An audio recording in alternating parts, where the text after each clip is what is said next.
Pessoal, bom dia, boa tarde ao mesmo tempo. Muito obrigado pela presença de todos, todos que estão aqui à mesa, já identificados, todos os que comparecem aqui, incluindo parlamentares, secretários executivos, jornalistas que nos honram aqui com a presença, cinegrafistas, fotógrafos também.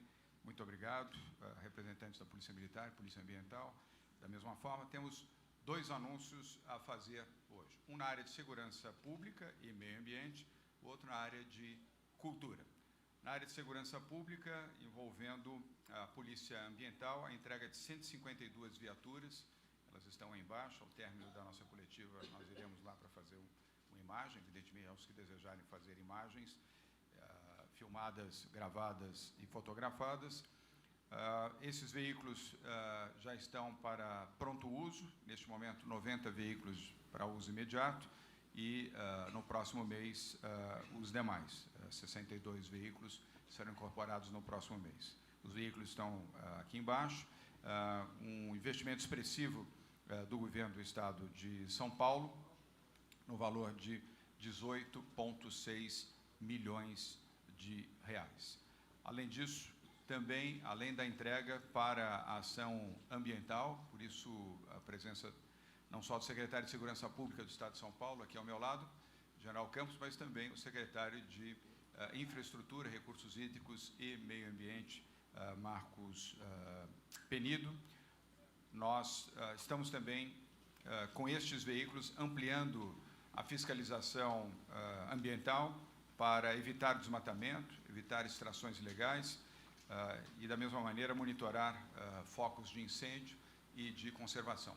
São Paulo é o estado que tem desmatamento zero, nós não temos desmatamento no estado. Os focos de queimada foram todos eles controlados, não tivemos nenhuma queimada que pudesse ser classificada como fora de controle.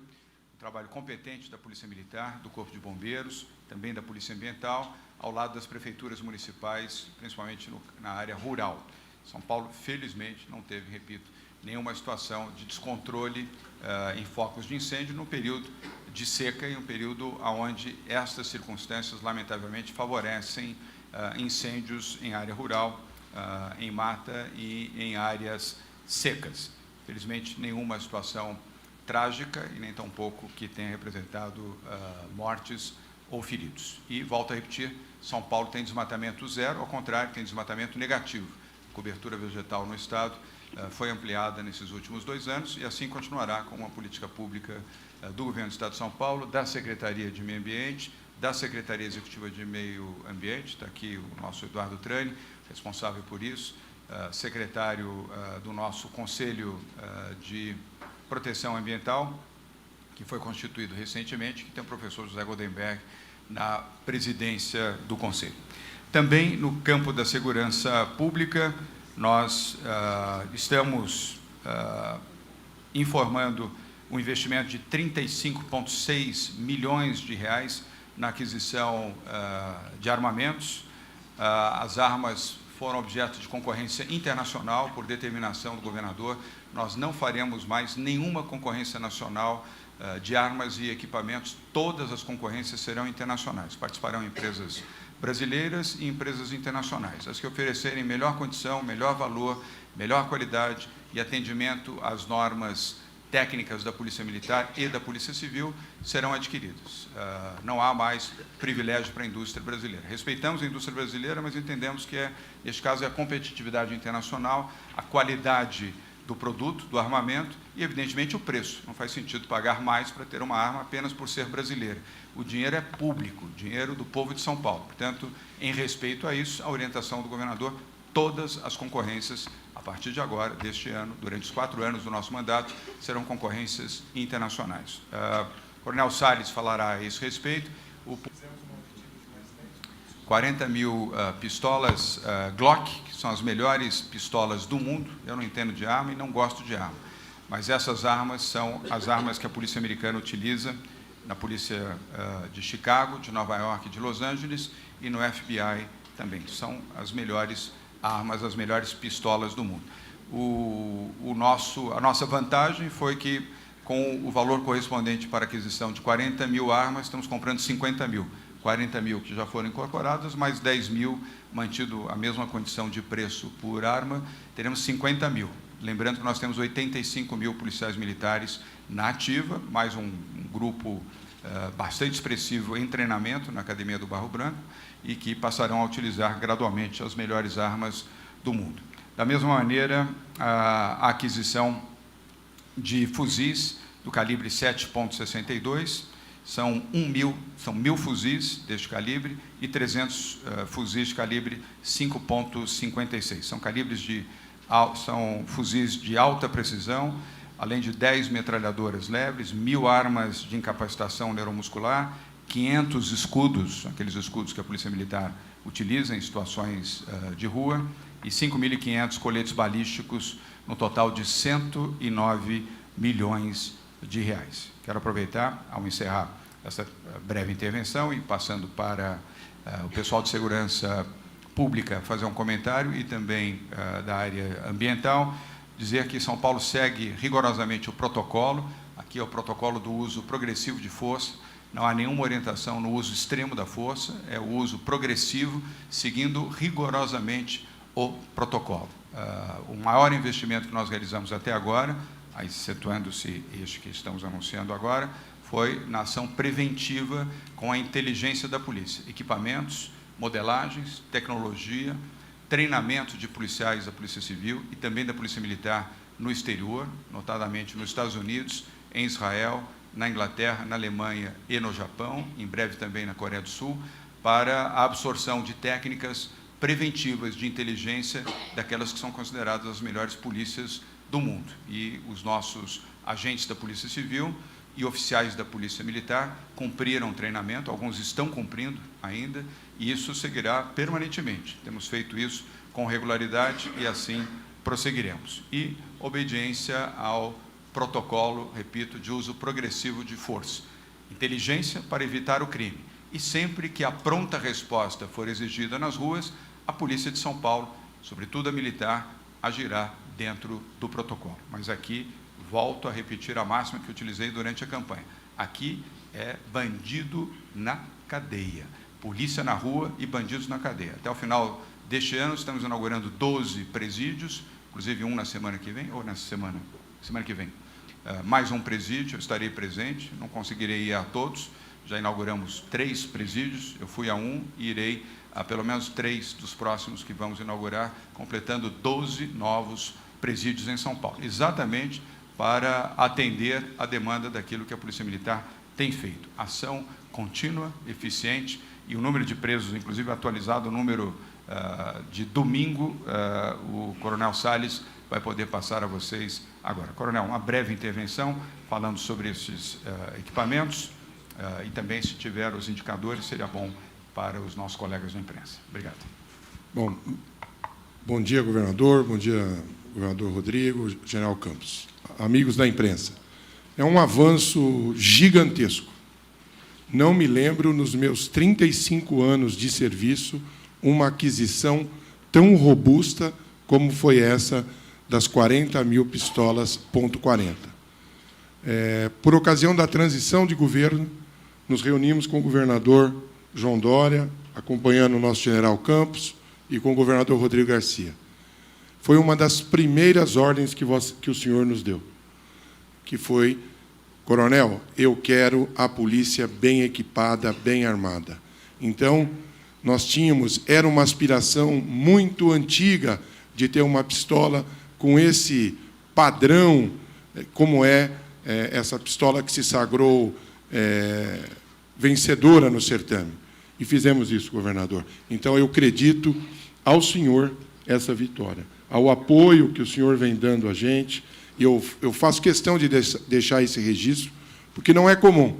A vontade de nós termos um bom equipamento, ele, por vezes, não prospera se não houver vontade política. E, mais do que vontade política, a ação. E a ação do senhor foi determinante para isso. 1.300 fuzis, 1.000 fuzis 762, para que a gente possa fazer frente ao crime, e já estamos conseguindo. Vou dar um dado, o senhor pediu para falar de indicadores. Em 2015, Nesse mesmo período, de janeiro a setembro, nós tivemos 518 explosões. Nesse mesmo período, de 2019, a caixa eletrônica. Nesse mesmo período, o ideal é que não houvesse nenhuma, mas tivemos 12. É uma mudança muito importante.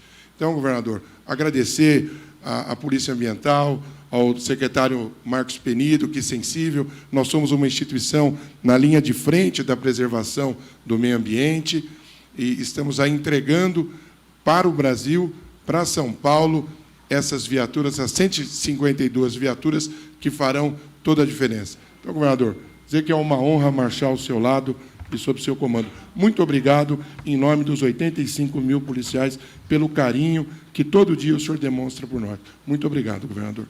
Obrigado, Coronel Salles. Vou passar a palavra à Coronel Flávia, que está ao seu lado.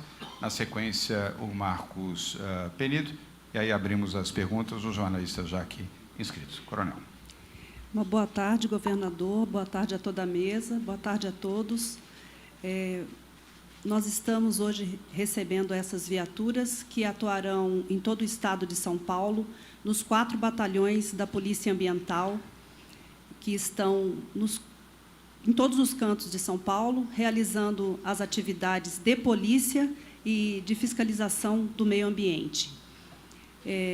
Como o governador comentou, vou trazer um dado. Até setembro, nós tivemos 77 mil intervenções policiais realizadas pela Polícia Ambiental. São termos de vistoria ambiental e boletins de ocorrência da Polícia Ambiental. Então, realmente, essas viaturas que serão entregues hoje e já seguirão para todos os municípios de São Paulo farão bastante diferença no nosso policiamento. Muito obrigada. Obrigado, Coronel. Ficou faltando só um dado, vou pedir ao Coronel Salles, antes de passar o Penido, se tiver disponível, evidentemente, para dar precisão aos jornalistas que aqui estão. Nos indicadores, quantas prisões foram feitas nesses 9 meses? Foram 135 mil prisões, fruto de um trabalho de inteligência, de integração, como diz o general Campos, entre a Polícia Militar, a Polícia Civil, a Polícia Técnico-Científica. Não há espaço mais para trabalho singular. E a linha de trabalho nossa é pela integração. Então, não é mérito só da Polícia Militar, ou só da Polícia Civil, ou da Polícia Técnico-Científica. É do governo do Estado de São Paulo, onde, nessa ação integradora, a gente consegue trazer um pouco mais de tranquilidade a essa população que merece e requer segurança. Obrigado, Coronel. Portanto, 135 mil prisões realizadas em 9 meses. Marcos Penido, secretário de Infraestrutura e Meio Ambiente. Bom dia, governador, vice-governador, general Campos, coronel, Sérgio Saleitão, colegas da secretaria, colegas da imprensa. Eu gostaria só de fazer uma rápida apresentação. Aqui são o investimento de 18,6 milhões de reais na aquisição de 150 viaturas. Queria destacar, governador, que o sistema de contratação, tem aqui o nosso chefe de gabinete, o Walter, nos permitiu comprar 28 viaturas a mais com o mesmo recurso. Utilizando-se o mesmo recurso, a contratação nos permitiu aumentar o número de viaturas novas, equipadas com todos os equipamentos necessários para dar toda a segurança à equipe da Coronel Flávia, que tem feito um trabalho fantástico no apoio às ações de defesa do nosso meio ambiente. Queria destacar também aqui todo o trabalho que tem sido feito na subsecretaria do Eduardo Trani, com a CFB do Sérgio Marçom, de fiscalização ambiental, através de drones, usando tecnologia. Com isso, pudemos ampliar a nossa fiscalização. Fizemos recentemente a Operação Caipora, que é a verificação de áreas que já tinham sido degradadas, para garantir a sua recuperação.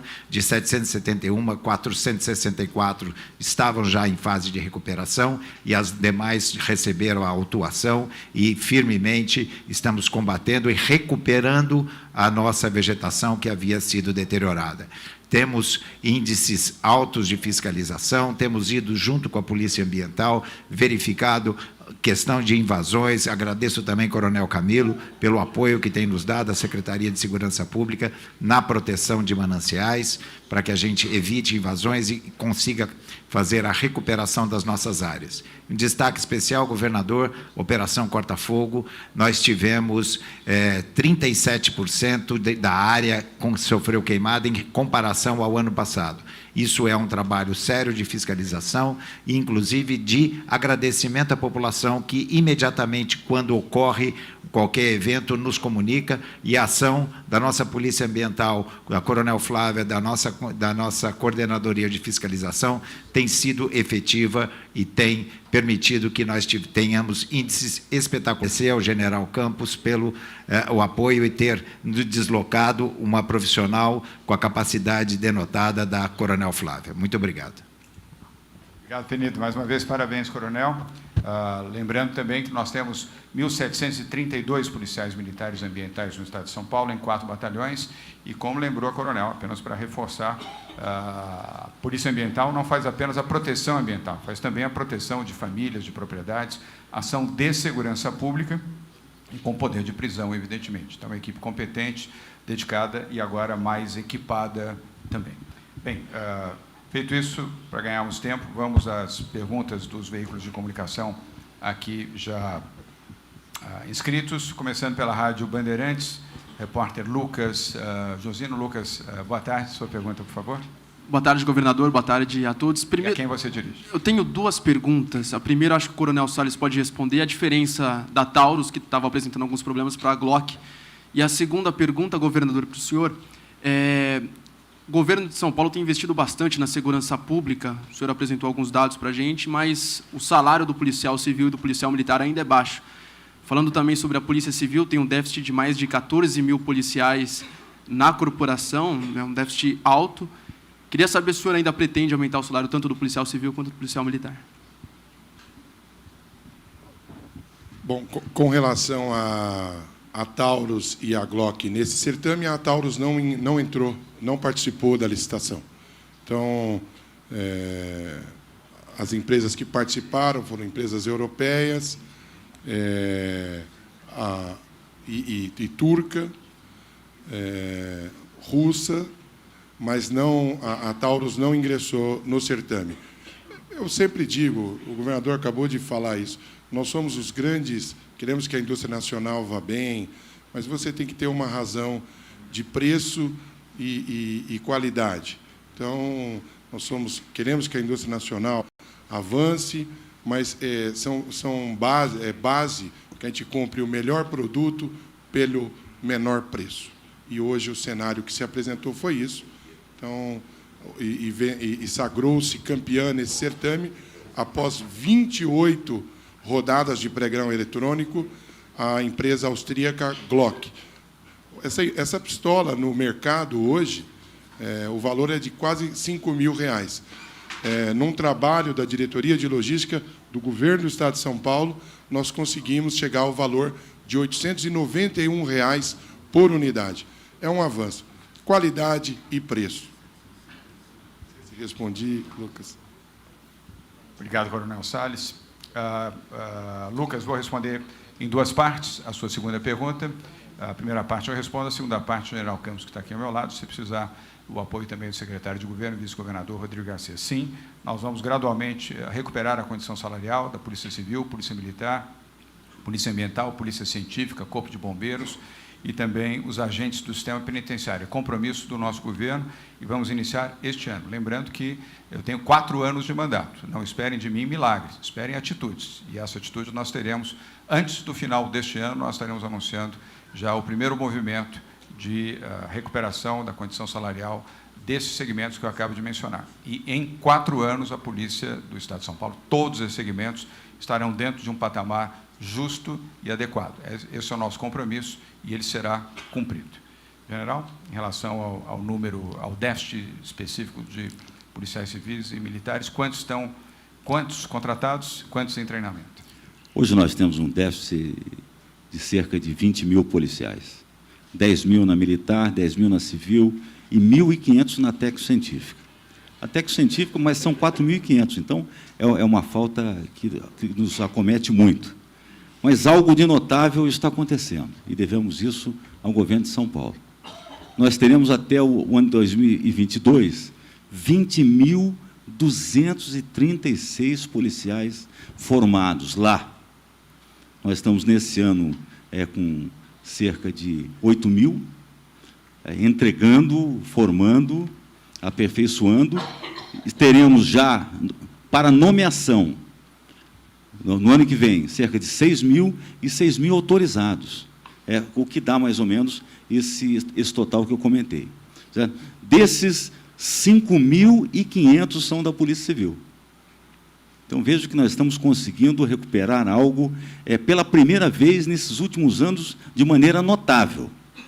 São 20.000 policiais. Isso é um efetivo praticamente idêntico ao que o Exército Brasileiro tem em São Paulo.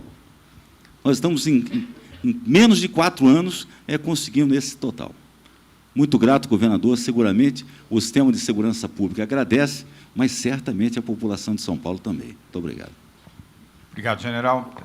Rodrigo, quer fazer algum comentário? Lucas, obrigado pela pergunta. O próximo veículo é o portal G1. Tayane. Tayane, boa tarde. Boa tarde, Pergunta, governador. Boa tarde, comandante, secretário. A minha primeira pergunta para o comandante da PM, em relação, hoje foi anunciado que hoje vai ser assinado o contrato com a Glock. Qual a previsão de assinatura dos outros contratos e da publicação do edital das 10 metralhadoras, que, pelo que eu tenho conhecimento, é o último que falta? E se o senhor puder explicar esse aditivo aí dos 10.000 pistolas que o governador mencionou, que é o contrato, a licitação foi para as 40.000, agora Isso. estão assinando um contrato de 50.000. Sim. Como que vai ser feita a compra dessas 10.000 a mais? E só para o governador, a minha pergunta, se o senhor puder comentar, hoje o G1 divulgou o monitor da violência, que mostram as mortes provocadas pela polícia em todo o Brasil. O estado de São Paulo é o segundo maior nesse primeiro semestre, atrás apenas do Rio de Janeiro, com as mortes provocadas por policiais. Alguns dias, quando eu estive aqui, o senhor comentou que a sua prioridade não é a redução da letalidade, que seria uma consequência. O senhor continua pensando isso? Obrigada. Bom, com relação à compra, a partir da assinatura do contrato, esse já veio no processo licitatório. O processo licitatório ele é regulado por uma lei federal, a 8666, e ela discrimina todas as ações que o ente que está adquirindo equipamentos tem que observar. Então, na licitação, traz que o primeiro lote de entregas deve ser fornecido 90 dias após a assinatura. Então, nós teremos 8.000 armas a 90 dias, mais 8.000 armas, 135 dias, e assim por diante. Eu posso até te passar a discriminação direitinho. E qual foi a outra pergunta?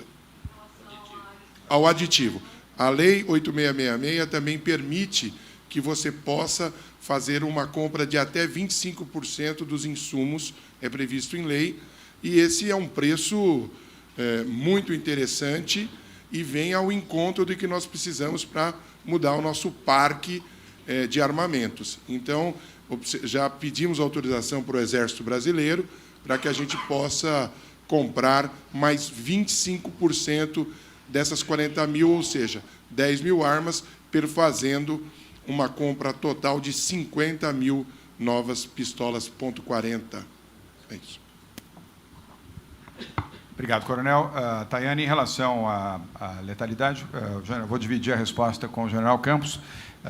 Eu lembro que a prioridade no nosso governo, na área de segurança pública, é proteção à população. Essa é a prioridade número 1. A prioridade número 2 é a proteção aos policiais, garantir a eles proteção adequada para que possam cumprir as suas funções, as suas missões com segurança, utilizando equipamentos de proteção, equipamentos de precisão, estratégias e mecanismos que, na chamada pronta resposta, não sejam vítimas dos bandidos. E terceiro, investimento na segurança preventiva. A ação preventiva evita o crime. Ao evitar o crime, evitamos a letalidade, tanto de policiais quanto de pessoas e também, obviamente, de criminosos, porque você prende o criminoso antes que ele faça a ação. Então, a inteligência da polícia permanentemente tem sido objeto do nosso investimento. E, repito, aí não é só uma questão de investimento físico em equipamentos, mas também de tática e técnica. Por isso que os nossos agentes da Polícia Militar, Polícia Civil, estão sendo treinados em Israel, nos Estados Unidos, na Inglaterra, na Alemanha e no Japão, e muito em breve também na Coreia do Sul. General. Com relação à morte decorrente de intervenção policial, a MDIP, ela nunca é desejável, mas ela é possível. Por quê? Porque um dos aspectos da segurança pública é a estatística comparada. Então, nós colocamos o policial aonde há o problema. Aí vem o segundo aspecto da segurança pública, que é a presença seletiva. Ou seja, ele está onde precisa. E aí ocorrem os outros dois aspectos, o preparo do policial e a prontidão. Um policial vale muito para a gente, muito. Nós perdemos em setembro e início de outubro 5 policiais. Quanto custa um policial para o Estado de São Paulo? Para a família brasileira que vive em São Paulo? Quanto custa? Então, lamentavelmente, o confronto é possível, já que ele vai de encontro ao problema e ao encontro à solução. E também ele passa a ser provável. Porque um evento recente, o primeiro a tombar no encontro foi um policial nosso. Então, lamentavelmente, isso ocorre. Não é o desejável, mas ocorre. Se o senhor permitir, governador, complementar, dentro dessa linha de técnicas de atuação, nós estamos também anunciando a compra, como o governador bem anunciou, de 1.000 armas de incapacitação neuromuscular. É aquela arma de choque em que a pessoa, que a situação requerer, a gente vai utilizar. Uso progressivo da força. Tá? Então, isso é uma sinalização clara e uma homenagem à técnica policial. Muito bem. Obrigado, coronel. Lembro também que, para nosso orgulho, Tayane, São Paulo tem a melhor polícia militar do país. E olha que nós temos boas polícias militares nos demais estados, mas a melhor polícia militar do país é de São Paulo. E a melhor polícia civil também, isso nos orgulha muito. Isso é fruto de treinamento, orientação, capacitação. Por isso que um policial militar fica 1 ano na academia antes de ir para as ruas e um policial civil 6 meses de treinamento intenso na Academia de Polícia aqui em São Paulo. Treinamento é fundamental, experiência internacional é complementar. Vamos ao penúltima intervenção neste tema, Jornal Estado de São Paulo, Estadão, Agência Estado, Bruno Ribeiro. Bruno, boa tarde. Sua pergunta, por favor. Boa tarde, governador. Boa tarde, secretários. A pergunta é para o secretário Campos, com um comentário do senhor, se for o caso, governador. Apesar de todos esses investimentos e iniciativas que têm sido anunciadas, a gente, na cidade de São Paulo, vive o 3º mês seguido de aumento de roubos e o 6º mês seguido de aumento de furtos. A gente está numa escalada aí de crimes contra o patrimônio que não estamos identificando alguma solução de imediato. Eu queria saber, que no comentário do secretário, por que isso está acontecendo, por que os crimes estão aumentando, apesar de todos esses investimentos. E, especificamente para o senhor, governador, sexta-feira o senhor teve num evento lá no AMB que o público era principalmente a tropa, era policiais, seus familiares, na presença do presidente, do senador Major Olímpio também. Teve aquela ocorrência da vaia, que o senhor sofreu uma vaia. Eu queria uma avaliação do senhor sobre esse episódio aí da sexta-feira. Obrigado. Eu vou começar em sua homenagem pela segunda. Vaia orquestrada, para mim, não tem nenhum valor.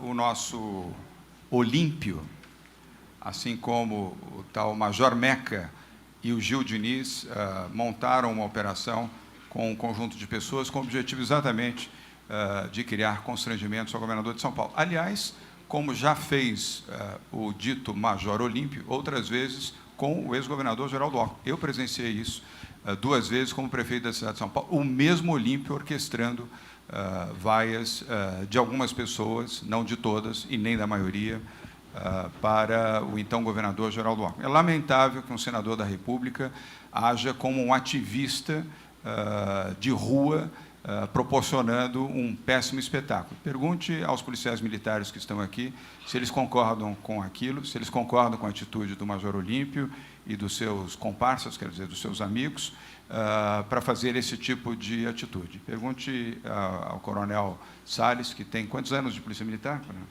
35, se ele concorda com esse tipo de comportamento. Né? E agora vamos à resposta no primeiro tema. Com relação aos índices, trabalhar sempre muito. Vamos aos números.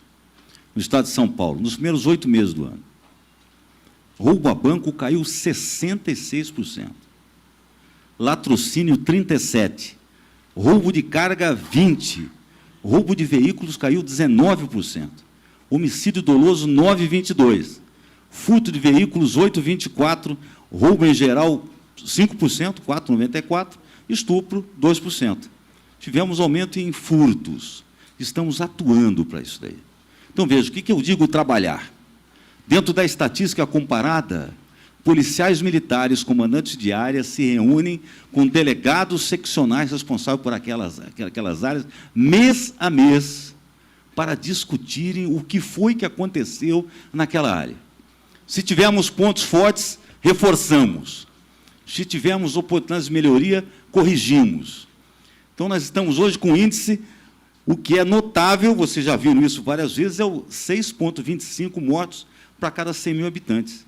Só de 99 para cá, graças a essa redução, 150 mil vidas foram poupadas no Estado de São Paulo. Isso se deve a trabalho, trabalho e trabalho. Grato pela pergunta. Bem, vamos à última. Pedro Duran. Chegou a sua vez, Pedro Duran. Você chegou atrasado, mas tem direito à sua pergunta. Rádio CBN. Obrigado, governador. Me acordaram mais cedo hoje, porque o meu horário é 1h, e especialmente para vir para a coletiva, pediram que eu acordasse um pouco mais cedo. A minha pergunta vai no sentido do orçamento para a segurança. O senhor está anunciando aqui gastos com a segurança para esse ano corrente, o ano que vem, investimentos. Queria entender um pouco melhor, porque no orçamento, na peça orçamentária enviada para a Assembleia Legislativa, a segurança para o ano que vem tem um aumento de 9% no orçamento. Em comparação, a habitação caiu mais que pela metade, né? Passou de 1,680 bilhões para 732 milhões de reais. A minha pergunta é, num estado, especialmente aqui em São Paulo, a gente teve recentemente aquele caso das ocupações, um problema bastante presente, a questão da habitação, que o senhor mesmo usou para combater o problema na Cracolândia. Por que essa queda tão brusca e tão significativa no orçamento da habitação em comparação com outras áreas para o ano que vem? É só isso. Obrigado, governador. Pedro, obrigado pela pergunta. Me dá a oportunidade, vou dividir com o Rodrigo Garcia.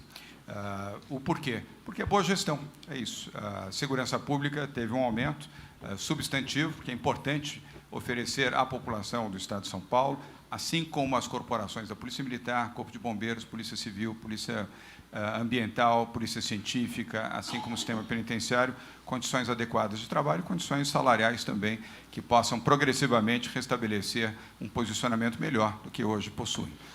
E na habitação temos um programa moderno e eficiente, que você mesmo já acompanhou, chamado PPP, Parcerias Público-Privadas, que reduzem o investimento público, aumentam a oferta de habitação, aumentam a qualidade dessas habitações, algumas vocês já até foram e participaram das inaugurações, e aumenta também a penetração, não só na capital de São Paulo, como em outras cidades do interior do Estado de São Paulo. E sobre isso fala o ex-secretário de Habitação, hoje vice-governador e secretário de Governo, Rodrigo Garcia. Olha, Pedro, no fundo, o orçamento do Estado ele é feito nos meses de julho e agosto, encaminhado para a Assembleia em setembro. O orçamento de 2020 ele vem com um crescimento esperado de 2% e uma inflação de 4%. Dentro desse número, que é, enfim, estabelecido no orçamento, a Secretaria da Fazenda fez a distribuição dos recursos de acordo com a prioridade do governador e com o momento que nós estamos vivendo. Por isso, o aumento de 9% na Secretaria da Segurança. Então, a Secretaria da Segurança é a área de governo que mais receberá recursos no orçamento de 2020. Ao lado disso, todos os investimentos que não foram possíveis ser realizados esse ano, então, no caso específico da habitação, nós tínhamos lá o programa Casa Paulista, que agora nós fizemos um novo programa através do Flávio Amri, chamado Nossa Casa. Esse é um programa, fundamentalmente, que depende dos recursos de Fundo do Garantia e depende dos recursos do Minha Casa Minha Vida, que esse ano pouco contratou. Então, a Secretaria da Fazenda olha o orçamento da habitação e nós não conseguiremos executar todo o orçamento da habitação esse ano, porque o programa federal está parado. Agora é que ele retomou e nós vamos aportar os complementos de São Paulo na diferença que precisar. Então, a explicação é, o ano de 2020, nós estamos colocando o mesmo valor executado no ano de 2019. Só que no ano que vem nós teremos algumas mudanças no orçamento que virão apenas com a aprovação da Assembleia Legislativa. Então, por exemplo, reforma da Previdência. o orçamento atual não leva em consideração a reforma da Previdência do Estado, que o governador já tomou a decisão e vai encaminhar para a Assembleia no mês de novembro. A reforma da Previdência Estadual sendo aprovada, ela libera recursos que vão para investimentos. E aí, naturalmente, a habitação e outras áreas que são prioridades do governo terão mais recursos o ano que vem, advindos da reforma da Previdência. Não fizemos isso agora porque a reforma não está na Assembleia, portanto, nós não podemos levar em consideração um recurso que ainda não foi aprovado. Nós acreditamos na aprovação da reforma e é esse recurso adicional da Previdência e outras mudanças na folha salarial de 2020 que vão dar mais espaço de investimento para o governador e, consequentemente, a habitação e outras áreas, como, por exemplo, transportes, né, terão investimentos adicionados com esse recurso novo que virá da Previdência e de outros projetos. Rodrigo, obrigado. Pedro Doran, obrigado pela sua pergunta também. Vamos agora ao segundo tema da nossa coletiva de hoje. O tema é cultura. O Museu da Imagem e do Som, do MIS, que tem como diretor-geral Marcos Mendonça, ex-secretário de Cultura do Estado de São Paulo, ex-secretário de Cultura do município de São Paulo, ex-presidente da TV Cultura. E esta iniciativa estabelece um novo MIS, o MIS Experience. É um novo espaço, numa nova área, junto da TV Cultura, numa ação articulada e cooperada com a Rádio e Televisão Cultura, a Fundação Padre Anchieta, e a exposição que abre este novo MIS, o MIS Experience, chama-se Leonardo da Vinci, 500 anos de um gênio. A exposição começa no dia 2 de novembro, vocês vão assistir na sequência a apresentação detalhada, feita pelo Sérgio Saleitão e pelo Marcos Mendonça. Vou pedir apenas para sermos breves, fazermos, mas sem alongar demasiadamente, dado o horário, são 12h39, um investimento de R$ 8,5 milhões, 100% do setor privado. E eu aproveito, como governador, para agradecer o apoio das empresas privadas que, mais uma vez, investiram nessa iniciativa cultural, como já fizeram no Festival de Inverno de Campos do Jordão, como já fizeram no SP Gastronomia, como já fizeram na recuperação do Museu do Ipiranga, R$ 8,5 milhões com investimentos do Bradesco, da Cielo, da Fiat, da Pirelli, da Sabesp e da Vale, além do apoio da própria TV Cultura.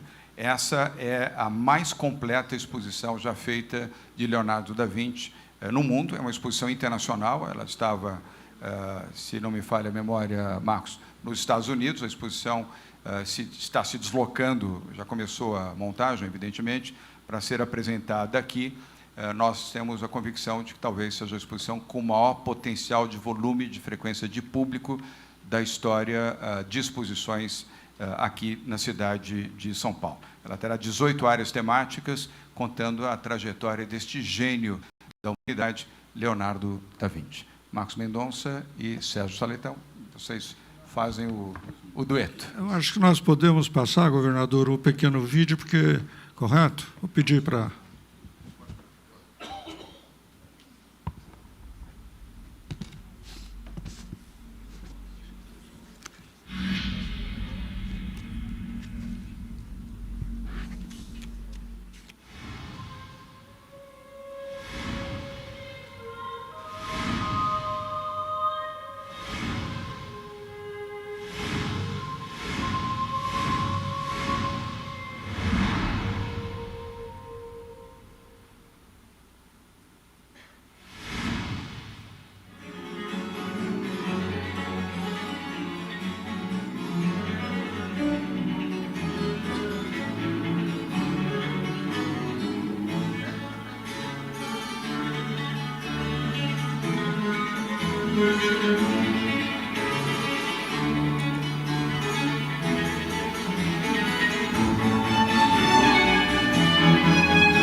imperdível a exposição, aos que aqui estão, não deixem de doar, e para as pessoas em geral. O único limite será o limite permitido pelo Corpo de Bombeiros, mas o acesso será gratuito nesta data. O Marcos Mendonça vai agora complementar algumas informações para vocês. E, mais uma vez, muito obrigado aos patrocinadores privados. É assim que nós ampliamos substancialmente o investimento na cultura, com o apoio do setor privado. Repito, como fizemos com o Festival de Inverno de Campos do Jordão, fizemos depois com o SP Gastronomia, que está em curso, com a arrecadação, a captação feita para o Museu da Independência, o Museu do Ipiranga, e agora, mais uma vez, com o Miss Experience, 500 anos de um gênio. Marcos. Governador, em complementação à informação que o senhor passou, a rede pública poderá ter acesso todos os dias gratuito.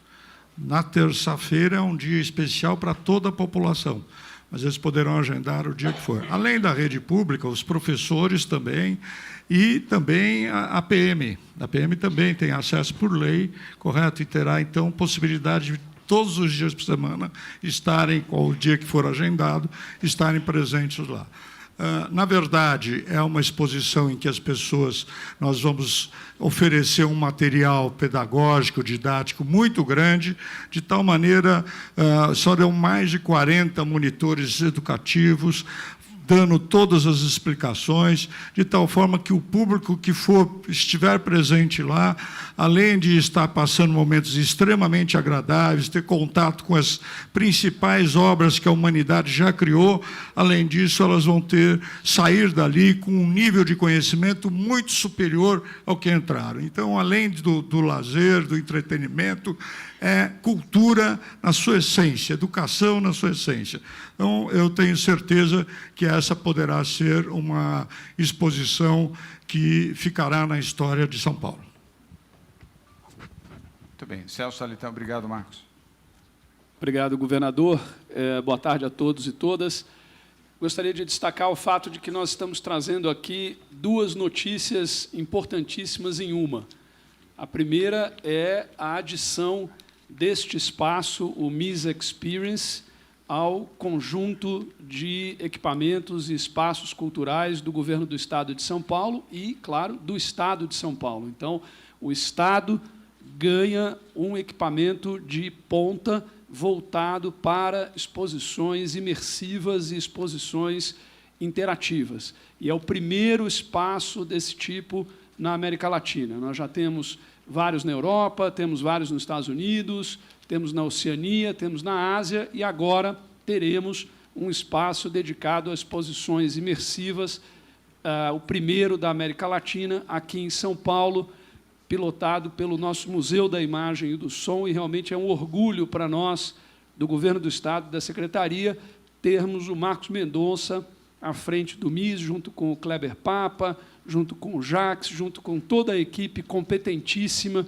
do MIS, todos engajados para viabilizar esse projeto. Então, esta é a primeira notícia, acho que isso é algo que merece destaque. Nós estamos agregando ao panorama cultural do Estado de São Paulo um equipamento de ponta que está sendo viabilizado agora e que nós já estamos tratando, não é, Kleber, das próximas exposições, e em breve o governador vai anunciar os próximos eventos, próximas exposições que acontecerão nesse espaço. E a segunda notícia, obviamente, é esta grande homenagem a um dos maiores gênios da humanidade, Leonardo da Vinci, justamente quando se comemora o seu 5º centenário.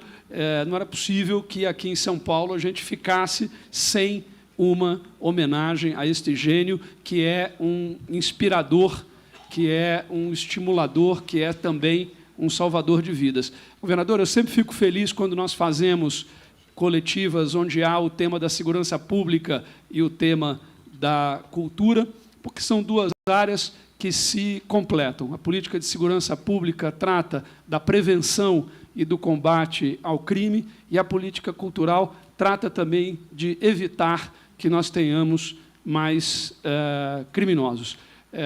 Vários estudos já realizados demonstram isso muito claramente. Quanto maior é o investimento em cultura, quanto maior é o acesso à cultura, menores são os índices, os indicadores de violência, de crimes, de roubos, de furtos, etc. Então, aqui nós temos duas faces da mesma moeda, que é justamente a política do governo do Estado para melhorar a qualidade de vida das pessoas do nosso Estado, para incentivar o acesso à cultura e para combater a violência. Estamos todos juntos e irmanados nesse propósito, e o MISA Experience será também mais uma arma nesse arsenal de combate ao crime e de prevenção também do crime, com acesso à cultura, que é importantíssimo. Obrigado, Celso Saleitão. Antes das perguntas, nós temos 3 veículos de comunicação. Agradecer a presença do Coronel Camilo, que está aqui, nosso secretário executivo de Segurança Pública, Coronel Alencar, também nos honra aqui com a presença, Coronel Marcos Vinícius, Coronel Regis, Coronel Mendes, Tenente Coronel Valério, Major Emerson, Major Rodrigo e os demais integrantes da equipe que nos ajudaram a construir este programa que hoje foi aqui anunciado. Muito obrigado a todos vocês, evidentemente, a Coronel Flávia e ao Coronel Salles aqui também, todos sob o comando firme, sereno e seguro do General Campos. Muito bem, falando sobre MISA Experience, 500 anos de um gênio. A primeira pergunta vem da TV Globo, Globo News, jornalista Roberto Paiva. Roberto, boa tarde, obrigado pela presença. Sua pergunta, por favor.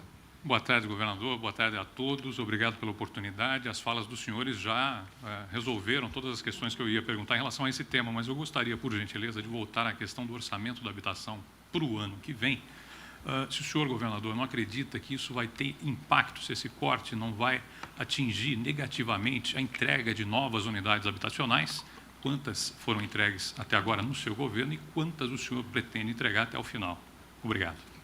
Roberto, obrigado. É sempre bom esclarecer. Vou dividir a resposta com o vice-governador e secretário de governo, Rodrigo Garcia, que foi secretário de habitação, portanto, é um profundo conhecedor desse setor. Não haverá nenhuma redução na oferta de habitação popular. Ao contrário, o que está previsto será entregue, incluindo um programa inovador que chama-se Casa da Família, onde, no programa Casa da Família, vamos entregar os apartamentos equipados com geladeira nova, micro-ondas novo, fogão novo, também com chuveiro aquecido, seja elétrico ou fotovoltaico, ou aquecimento central, e interfone com a portaria. Isso é um fato inédito, nenhuma habitação popular no Brasil entregue com estes equipamentos. Então, esse programa chama-se Casa da Família, e a nossa expectativa é manter, e se possível até, graças à PPP, ampliar a oferta de habitação popular, mas neste programa teremos rigorosamente cumprido as nossas metas, sempre com o apoio do setor privado. E esse programa Casa da Família, que será absolutamente inovador, as donas de casa, as mães, vibram quando podem ter um fogão novo, um micro-ondas novo, uma geladeira nova, podem tomar seu banho quente quando recebem um apartamento e podem ter um interfone para falar com a portaria ou a recepção do conjunto habitacional onde residem. Isso é uma política de dignidade e respeito pelas pessoas. Rodrigo. Roberto, todos os contratos em andamento estão já previstos no recurso que foi destinado à habitação, então não haverá nenhum tipo de interrupção de obra. O dinheiro adicional, que servirá para novas contratações, hoje nós temos várias modalidades de contratação. O modelo tradicional da CDHU, que sempre foi o Estado construir, o Estado comercializar, é um modelo que está deixando de ser atrativo. O conceito do nosso governo é carta de crédito. Você vai dar um crédito ou subsídio à população de acordo com a renda dela. Tem gente que precisa de mais crédito, tem gente que precisa de menos. O modelo, portanto, CDHU tem aí algumas contratações já anunciadas pelo Flávio Amari, mas nós vamos descarregar recursos do Estado no Nossa Casa, que é um programa de carta de crédito, que depende muito do dinheiro do recurso do Fundo de Garantia, do programa Minha Casa Minha Vida, que complementa um valor, o Estado põe a diferença e aquilo que a família carente puder pagar, ela paga. Então, a palavra hoje é: dentro do orçamento, naquela configuração que eu disse, para a habitação, nós tivemos, aparentemente, essa queda. Se você comparar com o dinheiro desse ano, não houve queda, porque existia um orçamento fictício em 2019, ele não será executado no valor original. Então, o dinheiro do ano que vem é exatamente o que foi executado esse ano, ok? Então, essa queda aparente é porque nós tivemos um orçamento com 10 bilhões a mais de recursos incertos que não aconteceram, que obrigou um contingenciamento. Então, olha o orçamento da Secretaria da Habitação 2019 e olha o orçamento 2020, a execução será a mesma. O dinheiro adicional que o governador já liberou o programa e já disse que vai colocar, virá de economias na folha de pagamento e no déficit da Previdência. Então, esse recurso só vai aparecer em 2020, a Assembleia aprova o orçamento do governador com 20% de remanejamento, então é natural, você tem receita nova o ano que vem, por exemplo, da reforma da Previdência, você pega essa receita nova e agrega no orçamento do ano que vem. Então, para resumir aqui, o dinheiro de 2020 é igual ao dinheiro efetivamente executado de 2019 na habitação. Porém, o governador vai expandir esse recurso, provavelmente com recursos vindos da Previdência. E isso vai se dar apenas ao longo do primeiro semestre do ano que vem. Quando vier o recurso da economia da Previdência, o governador edita decretos de créditos suplementares e coloca recurso na habitação. Agora, o dinheiro desse ano executado é igual ao dinheiro do ano que vem. E as metas do nosso programa de governo estão sendo acompanhadas por todos, né? E nós vamos cumpri-las na integralidade, com essa nova modalidade. Não necessariamente mais construindo a habitação de maneira direta, mas dando carta de crédito de acordo com a renda para cada família. Obrigado, Rodrigo. Portanto, de maneira responsável e com os pés no chão. Antes de passar à próxima pergunta, queria celebrar a nova dupla da música jornalística brasileira, Duran Paiva. Vamos à próxima pergunta, é do Estadão, Thaís Ferraz, do Caderno 2. Você gostou dessa, não? Do Roberto. Thaís, onde você está? Boa Thaís, tarde, governador. Boa tarde a todos. Eu gostaria de saber exatamente como vai ser como serão feitas distribuídas as atribuições do museu, quem vai ficar responsável pela administração, captação de recursos, pelos projetos, seleção de mostras, projetos curatoriais. E também queria saber se vocês têm estimativas dos impactos que ele pode trazer para o entorno, em termos de geração de emprego, mudança de linhas de ônibus para que ele seja acessível para o público. É isso. Thaís, boas perguntas. Vou passar para o Marcos Mendonça, se ele quiser, com comentários do Sérgio Saleitão. Nós tivemos, inclusive, um cuidado só para endossar na questão do entorno, a recuperação do entorno, feito pela Prefeitura de São Paulo, sempre nossa parceira nos canteiros, na parte do asfalto também, na iluminação, e o restante, a responsabilidade específica do MIS é do governo do Estado, e sobre isso fala o nosso Marcos Mendonça.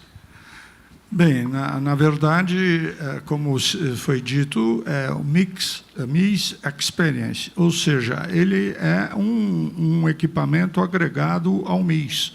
O MIS hoje tem a unidade dos Jardins, conhecida da Avenida da Europa, e terá essa unidade a partir do seu funcionamento.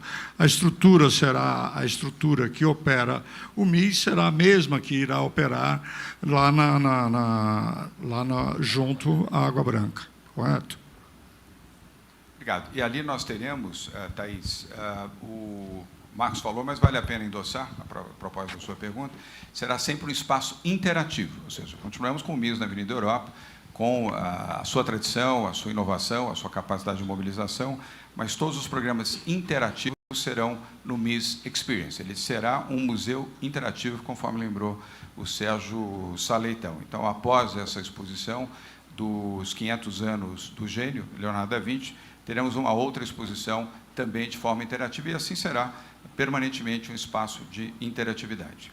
Vamos agora ao terceiro veículo, exatamente a TV Cultura, Adriana Cimino. Adriana, boa tarde, obrigado pela sua presença, obrigado pelo apoio da TV Cultura também a essa iniciativa. Sua pergunta, por favor.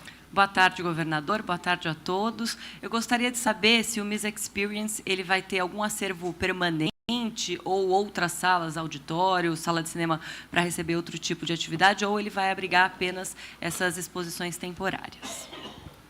Vou dividir a resposta com o presidente do MIS, mas, a priori, o objetivo não é ter acervo, é ter um espaço interativo, múltiplo, que possa ser usufruído pela população em todas as faixas etárias, todas as faixas socioeconômicas, e representar um novo espaço cultural de São Paulo, sem necessariamente ter a preocupação com acervo.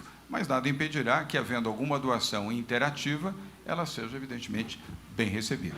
Marcos Mendonça. Bem, na verdade, ele é uma nova forma, umas projeções, e essas projeções vão permitir que você possa estar trabalhando no futuro com grandes artistas brasileiros, abrindo um enorme mercado de trabalho Hoje existe uma profissão nova, que é o VJ, ou seja, aquele que faz os vídeos de projeção. Então, os grandes shows, no geral, têm projeções, anúncios publicitários, muitas vezes em feiras, têm projeções, e nós estamos trazendo isso tudo para a arte, para a cultura. Nós estamos trazendo esse elemento novo, que é a nova forma de você ver uma obra de arte. Você mergulha dentro da obra de arte. É como se você estivesse olhando um aquário. Você vê os peixes ali no aquário. De repente, se você mergulhar dentro fizer um mergulho no mar, você vai estar dentro daquela situação. É exatamente isso que vai ocorrer com esse espaço. É uma nova forma das pessoas se integrarem e verem a obra de arte. É um novo mundo que se apresenta e é exatamente isso que nós estamos propiciando ao povo brasileiro.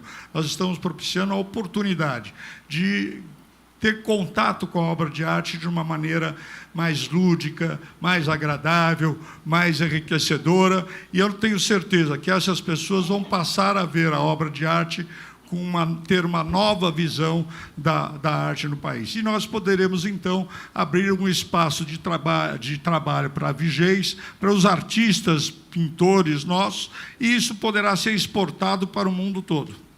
É importante frisar isso, quer dizer, que nós estamos apostando na criação também de conteúdo brasileiro para esse tipo de espaço, e como já há espaços semelhantes na Europa, na Ásia, na América do Norte e na Oceania, esse conteúdo brasileiro também poderá circular. A ideia é que no MIS nós possamos fazer oficinas de formação e de capacitação para que artistas, criadores brasileiros possam criar conteúdos para esse novo tipo de espaço cultural, que é o espaço imersivo, interativo, que agora São Paulo vai ganhar. Só para complementar a resposta à pergunta anterior, o MIS é um museu do governo do Estado de São Paulo, que já tem a sua sede ali na Avenida Europa, e agora ganha um novo espaço, um novo equipamento, que é o MIS Experience, e o MIS, como outros espaços, como outras instituições culturais do governo do Estado de São Paulo, é gerido por uma organização social, que, nesse caso, é a Passo das Artes. É o modelo no qual nós apostamos, acreditamos, consideramos o melhor modelo de gestão para espaços, equipamentos culturais, corpos artísticos. São Paulo sempre esteve na vanguarda disso e os resultados estão aí. Adriana, obrigado pela pergunta. Estava consultando aqui o Marcos Mendonça, provavelmente no dia 30 de outubro, que é quarta-feira, nós deveremos ter uma coletiva de imprensa lá no próprio local, no MIS Experience, para que os jornalistas possam ver, observar, sentir a exposição interativamente, como ele mencionou, e terem também acesso a imagens ao vivo dessa interatividade. Será, eu diria, um bom momento, sobretudo para as emissoras de televisão. Marcos, obrigado. E o importante destacar também os VJs, que é um novo segmento que... A última pergunta de hoje, já são 13 horas e 2 minutos, avançou um pouquinho, mas isso demonstra um interesse nos temas, é da revista Veja São Paulo, jornalista Tatiana Assis. Tatiana, boa tarde. Sua pergunta, por favor. Boa tarde, governador. Boa tarde, secretário. Boa tarde, Marcos. Minha primeira pergunta é para o governador. Considerando a criação do MIS Experience e também da política de atração de novos públicos para o Estado de São Paulo, queria saber qual que é a importância da cultura nesse projeto de trazer mais turistas para São Paulo. A gente tem o acordo com as companhias aéreas, tem o investimento no AMB Morumbi, né? Mas e a cultura? Qual que é a importância da cultura para atrair mais turistas para São Paulo? E, pensando na vocação interativa do MIS Experience, o que a gente pode esperar para as novas exposições, né? O secretário falou que também vão ser grandes mostras. A gente pode esperar o Van Gogh, pode esperar o Klimt, como a gente viu no Ateliê dos Lumières? É isso. Boa pergunta, de quem conhece. Tatiana, eu vou pedir ao Marcos, para o mundo da interatividade, é muito, eu diria, bastante usado na Europa, principalmente, nos Estados Unidos, no Canadá, igualmente no Japão, eu não sei se o Oriente Médio também, aliás, lá em Dubai, ele já tem um museu com essa característica. E aqui nós estamos começando. Então, certamente poderemos aproveitar algumas dessas iniciativas internacionais, como foi Leonardo da Vinci. O da Vinci é uma exposição que vem do exterior, montada para ser aqui realizada com técnicos brasileiros, mas sob supervisão internacional. Então, Marcos, a pergunta da Tatiana. Bem, governador, nós queremos abrir o espaço para o artista brasileiro. Eu gostaria imensamente de poder fazer uma exposição com Portinari, por exemplo, deve ser maravilhoso. A Tarsila do Amaral acabou de ser exibida, uma exposição no MASP, que recebeu 400 mil pessoas. Eu não tenho dúvida nenhuma que a Tarsila vista dessa forma, ela receberá 800 mil pessoas, governador. Não tenho dúvida nenhuma. Quem esteve no MASP vai querer ir ver essa nova exposição e levar mais alguém. Ou seja, eu tenho certeza que nós teremos um sucesso assombroso. E mostrar isso não só para o Brasil, mas para o mundo. Quer dizer, isso nós queremos depois ajustar nesse mercado de imersão, que é o que começa a surgir no mundo, nós podemos estar mandando os nossos artistas para lá. Agora, não só trabalhar com artistas brasileiros, nós vamos buscar trazer grandes exposições de grande envergadura, da mesma forma que é essa exposição do Da Vinci. Tenho certeza que nós teremos lá uma série enorme de grandes exposições e São Paulo virará, como já é uma referência em outras áreas da cultura, virará uma referência na área de imersão. Marcos, obrigado. E complementando, Tatiana, e agradecendo a sua pergunta, cultura é prioridade no governo do Estado de São Paulo. Nós não fizemos nenhum corte na cultura, constituímos o primeiro Conselho de Cultura estadual vinculado e respondendo diretamente ao governador. É o único estado brasileiro que tem um Conselho de Cultura que responde diretamente ao governador. Espero que outros também possam fazer isso. Este conselho é presidido pelo Eduardo Saron, que é o presidente do Itaú Cultural, um conhecido profissional e um grande defensor da cultura. Nós temos 22 membros, todas as expressões da cultura estão ali representadas. O secretário-geral é o nosso secretário Celso Saleitão. Ali todos os segmentos da cultura estão representados. Não perguntamos a ninguém se tinha partido, se não tinha partido, se tinha ideologia ou deixava de ter. Todos representando o cinema, dança, as artes plásticas, o setor audiovisual. Todos os segmentos estão ali representados. E também criamos o programa Cultura para Todos, de forma integrada com outro programa chamado Turismo para Todos. Então, este programa do Leonardo da Vinci, por exemplo, está já interligado com o programa de turismo dos voos, que hoje já são 607 novos voos para São Paulo, versus o período que antecedeu junho, temos 607 novos voos aqui para São Paulo. E essa exposição será um dos elementos colocados no São Paulo para Todos, porque ela vai atrair também um turismo cultural e de lazer do interior do Estado e de outros estados também. Acho que ainda não no plano internacional, mas no plano nacional, com certeza, e no plano aqui do Estado de São Paulo, com toda convicção. Então, cultura para todos e cultura sem censura. Vamos agora convidar vocês para fotos com os veículos e os armamentos aqui embaixo, os que desejarem fazer, fotos e imagens. Vou convidar o Marcos Mendonça e o Celso Saleitão para, no caminho, a gente grava aqui para as redes sociais e depois descemos com o pessoal de segurança pública para a foto e as imagens lá na frente do Palácio. Aproveitem para admirar a obra de Tarsila do Amaral, que está exposta, agora sim, de uma maneira correta e pública. Aqui embaixo, essa obra, Os Operários, de 1932, é a segunda obra mais importante da Tarsila, Tatiana. E está... Cadê a Tatiana? Perdi. Que está aqui. Quando vocês descerem, vocês vão poder ver outras obras também, mas especificamente a exposição dessa, que é a segunda obra mais importante da Tarsila. Permanente. Ela vai ficar aqui permanentemente. E é uma obra cujo valor estimado é de 50 milhões de dólares. É a segunda obra mais importante e mais valiosa. A mais valiosa não está no Brasil, infelizmente está no Malba, em Buenos Aires, que é o Vaporú. A segunda mais importante está aqui, daqui não vai sair, que é a obra Os Operários. Aproveitem para admirar aí quando vocês descerem no piso terra. Obrigado a todos, até breve, um bom dia. Obrigado.